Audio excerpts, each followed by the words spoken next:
I agree with the living tree. Okay, I agree thanks that the for Constitution's a living document because we live in the age of the semiotic collapse, in the age of postmodernism. I think that there is a way. The Constitution's a total rag. It's totally abused. It's totally gone. So therefore, we have to destroy this notion that somehow an originalist interpretation by the standards of deists and Freemasons back in the day will deliver us into a based and red-pilled future. I don't believe that's the case. I think that we have to push further into interpreting the Constitution as a living document towards our own ends as people on the whatever you want to call it, because I think that this is sort of originalist thing. Conservatives have been fighting for this for decades and it's never panned out. They tried putting Clarence Thomas and Kavanaugh and whoever on the Supreme Court, never panned out. So therefore you have to work with the tools you're given. You have to shoot through the postmodern instead of against it. And I think Steve Bannon is someone who understands this. So in a way, I agree with the lefties when they talk about the living tree of the Constitution, but in a different way. I think we can weaponize that to our own ends, however ambitious that project is. Because what we're doing right now with the original intent, originalist interpretation, that's been a total failure since at least the Ronald Reagan era. Yeah, the strict interpretation. It's we're losing every time, basically. Yeah, and it's been a steady stream of losses. I'd agree. Conservatives haven't really conserved anything. Strict interpretation. How could we interpret it in a way to weaponize it towards our own aims or whatever? Like what is an interpretation? I mean, well, we'd have to knock out a few amendments here and there, of course. I mean, there's some ones that, without naming names, there are some amendments that just totally talking about we. Well, I want to hear what Canada's kind of a part of America already. Let's face it. I mean, amendments can be removed. Canada is just America's hat, okay? Yeah, well, specifically America, in the judicial review process. Can I just say we should wait, I want to hear Sasha. Let's repeal the 19th Amendment. Yeah. It's the most what were you saying? That's all I have to say about yeah, I'm just saying okay, if you want to use postmodernism and interpret the Constitution, and I'm going to assume you're on the right. I don't really know because you're not. How would you interpret the Constitution in a way that's on the right? Certain arguments, for example, against abortion restrictions have been relied upon, like even Roe versus Wade, etc., have used the Constitution as justification, freedom of expression, and so forth. I think that you have to really sort of, if you're going to play the game that has been set out for you, I think that you have to play it well. You can't exactly always get trapped in this game of, well, if the Constitution is interpreted in so way as original intent, then therefore your argument is bad. I think that there's a lot of sort of concepts in the Constitution that truly prevents America from going towards a sort of right-wing direction. Why don't we saying like we should play to win and not just play like for fairness strictly? Exactly. No, conservatives, that's just what conservatives do. They don't play to win. They just play to not lose. That's not conservative. Exactly. That's not conservative. You're not conserving anything.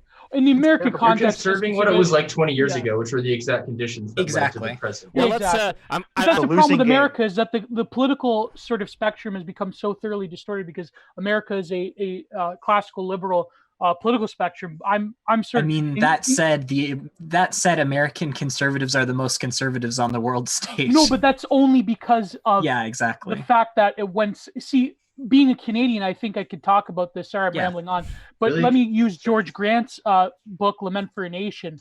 It's almost as if America became more conservative because they inflicted global liberalism throughout the world, especially in Canada, that didn't have a natural immunity to it, whereas America still has cultural pockets that gain them some form of immunity from total terminal liberalism. And so the problem is that America still has a very fundamentally distorted political spectrum, whereas Canada is the same way. Canada is basically America now, okay?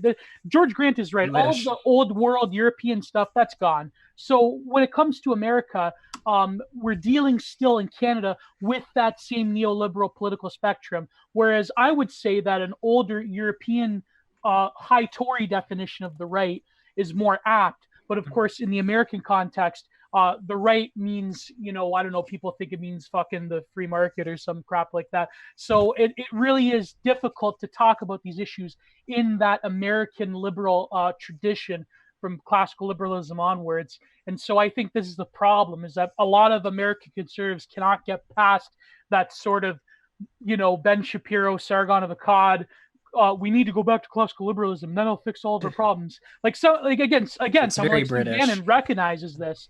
So sorry, I'm just rambling I on. mean, but, do you even see a political solution as possible, or do you just like, or I mean, why don't you? Well, just for start that your own, question as well. I don't believe a political solution. No, I do not. I want to get Vish's take on this. So Vish, but at the same time, you have to utilize politics. But no, for the foreseeable future, I do not, because we need the conditions from culture and from religion and from aesthetics and art to arise to a population that could make a political solution possible. I just don't have Sorry, faith in the I'm political rambling. I'll system cut to myself solve off. it. Just like I mean, just start planting seeds for something next. I mean, the current way the system is, it's already gonna fall. Just I really want to get planning Vish's for take next. on this, But because this Vish, is in a sorry. lot of people's minds. Exactly the conversation we're having right now, Vish. So curious what your But response thank you would for be. the question, Sasha. Very good. Thank you very much. Of course, let's talk about this further at some point. I'm interested.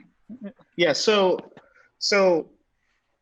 first of all, I would recommend, if you guys get a chance to read War for Eternity. It's by Benjamin Teitelbaum. It's about Steve and like all the right-wing traditionalist, capital T, power brokers across the I've heard of across this the book, world. yeah. So to your point, yeah, that's one of the main things that we're, as I'm a Republican activist, but like, I'm more, obviously I work for Steve, so I'm definitely not your traditional type. And I always bang on my Never Trump, sort of colleagues and acquaintances, like, what have conservatives conserved? And this is the thing, right? Yes, I understand this classical liberal paradigm that we're stuck in, but the thing is, there's an attachment to the founding of America that as the population currently exists, there's still an attachment to it. There's still a very sizable attachment to that. So you can never really get rid of that, right? So what we can do, right, if I were to weaponize the Constitution, what we can do is you have to do it in a moment where we have pretty good consensus amongst at least like the operatives, right? The operative class, the guys who go and do all the moves to put everything in place so the actors can act. So what I would do is distill the founding ideals, but rethink like how we would build the Constitution again with the founding ideals, right? Then the founding ideals, I think, are not that difficult to flesh out. Maybe we need to add some, and maybe we need to subtract some for our benefit on the right. Once we get that, once we have a consensus on that, I would go for the convention of states, right? I wouldn't try going through Congress is like such a pain in the ass. I'm like going through DC is such a pain in the ass, because DC is always going to look to preserve its power, and it has a chokehold on the Constitution.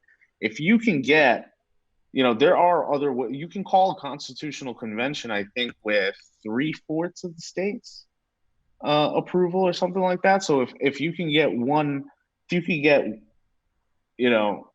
party to install governors in I think something like 38 or 39 states, you can call a constitutional convention and possibly get that done. That's an example, and that would happen within a year or two, right? You lay it down, you debate about what that document is going to be, what those laws and everything, maybe 2 years the most, boom, you have it, and now you're living in it, right?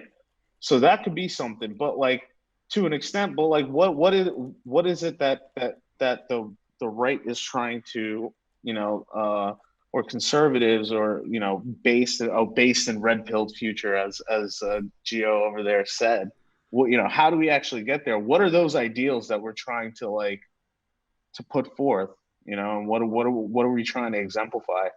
And for that, I think there needs to be a deeper understanding of everything that's governing us today, because I think one of the things is like you know, you can't. Globalism itself is a Pandora. Hello. In there. whatever's been out, especially amongst 7 billion people, right? Like you can't really put that back. You have to find a way to work within it. And what makes Steve such a brilliant strategist that sets him apart from all these other losers in DC who try to do what he does is that he has an understanding of Eastern philosophy and not just Western philosophy, right? And so if we're going to, and perhaps that's the limitation our founders didn't understand, right? Because now China, if you look at it, is exploiting everything that we love, right? Everything that we're good at, everything that we made great, China has found a way to turn it against us and exploit it. And off of all our failures, they are, and those failures of our system that we've come to put into existence now over our history, in our young history comparatively, right? We're a 250-year-old nation, compared to China's 5,000 years of civilization, right? In their history, the 70 years under Mao is actually the hiccup, the little blip in the radar, right? If you, in all aspects, President Xi is actually an emperor. They are back to being the Chinese Empire. They are run like, a empire with an emperor and subjects and all of this. So there is no other parties, just the emperor and his party, right? So I think that we need to somehow, with that understanding of what's out there, right? I don't see a future where China's wiped off the face of the earth, right? I have to see a future where I'm going to live with them, but I have to be able to set a system that's not going to give it all away to my enemy if the wrong people sort of interpret something in a certain way and then go and use that to sell out our nation, So that, I think that is sort of what we have to figure out. And that's why I work with Steve, because I want to get more Americans aware of what are these Eastern philosophies and way of doing business that is being turned against us as Americans here and the West in general.